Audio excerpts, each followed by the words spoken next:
You know the best part about being here in Alabama? Visiting with my folks and listening to story after story after story. Even if they're not my blood relations or marital relations, every single tale reveals a little bit about who I am, who we are as Black Alabamans. So today, in my mama's beloved Alabama and my beloved Alabama, I'm going to tell y'all a little story that came to me in one of the moments when missing my mama took me somewhere. It's been a blessing to write Moonrise over New Jessup. Make no mistake about that. From the first word to the last. The only thing missing is the ability to share it all with her. Since the day she passed several years ago, there hasn't been a day gone by that I don't miss her. So I sat down and wrote this particular tale in one of those moments. My sincerest thanks to Matt Ortile and Catapult for giving this story a home last summer. And I want to thank y'all from the bottom of my heart for being here, whether you're joining for the first time or you're returning for another tale. So, she's the last to board the train in Louisville, and the train slides from the station before she takes a seat. As we slip into the landscape of golden fields and dove-gray skies, she stands surveying the car for a moment before her eyes land on the not-quite-empty place next to me. The train sways gently along, and as she makes her way up the aisle, my hope is fulfilled when she approaches and stops at my row. My row. She stops and sits at my row. The soft sunlight streaming through the window buffs her skin into luminous, youthful perfection, and she wears that same bouffant and white-collared blouse as her college graduation picture. And her eyes seek permission to settle next to me. To me. Yet in her eyes and slight polite smile, there is no recognition of my face. Just the muted, demure acknowledgement of a similarly aged, similarly hued woman, similarly traveling alone. We exchange courteous nods, and she places her train case overhead while I pick up the box and hold it close, and she takes the seat, smoothing her hands down a skirt that reaches appropriately and just like mine to the knee. With legs crossed at the ankles, she opens what I know to be her favorite book in her lap. Outside the window, farm to farm, the fields are spent and golden as the train carries us south. Somewhere along this journey, away from the Midwest, in some nondescript time and place, the wheat fields gave way to soybeans and cotton, indistinguishable from one another under winter's soft gray sky. We move forward, melding into the landscape, going off course somewhere in the universe where the clock reads eternity and it has no hands with which to hold us in a fixed period of time. Right now, there is no right now, for the immediate is fluid. Unlike some months ago, about a week before she passed, when my mama and I had already discussed her final wishes in all things except for where she was to be buried. Those days, each tick of the clock's second hand seemed like another step in time's race towards the inevitable. But as though reciting a grocery list or telling me to lay out my school clothes the night before, she told me, I wish to be cremated. But then she paused, gazing off into that soft place where memory and mortality link, and said, and I want you to carry me home.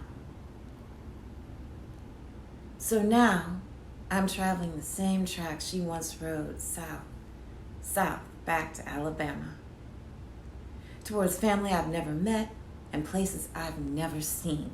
Yet the further south we go, the more complete the embrace of the gray turning azure sky and the sun swimming through it, inviting me home with my mama. And my mama is in this box, and my mama's sitting next to me, not recognizing me or showing any interest more than polite before she buries her nose in her book. And this is not the mere idea of her either, an apparition of my grief, manifested on a woman passing in the opposite direction, or sweetly chastising the grocer about the wilted collards. No.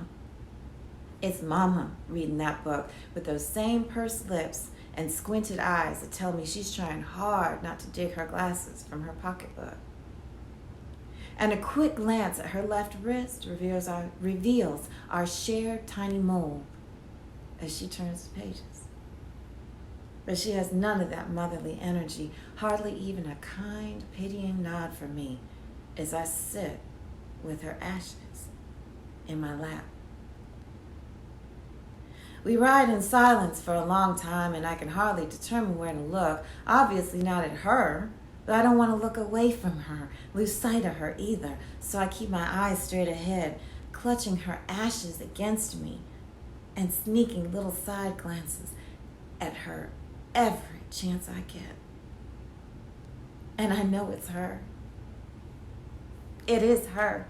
It is just her before me, when her world was wide open with possibility of meeting my father, having my brother, then my sister, then me. There's no gold band on her finger or baby on her hip, and she lacks that uncanny ability to sense my agony in the moment. But we share that same tiny mole on the inside of our wrist that I can see from the corner of my eye.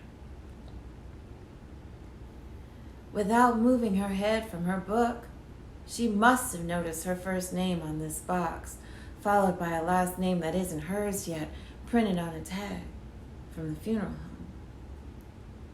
She turns her head and regards me then, the closeness and life in her eyes finally giving my tears permission to overflow.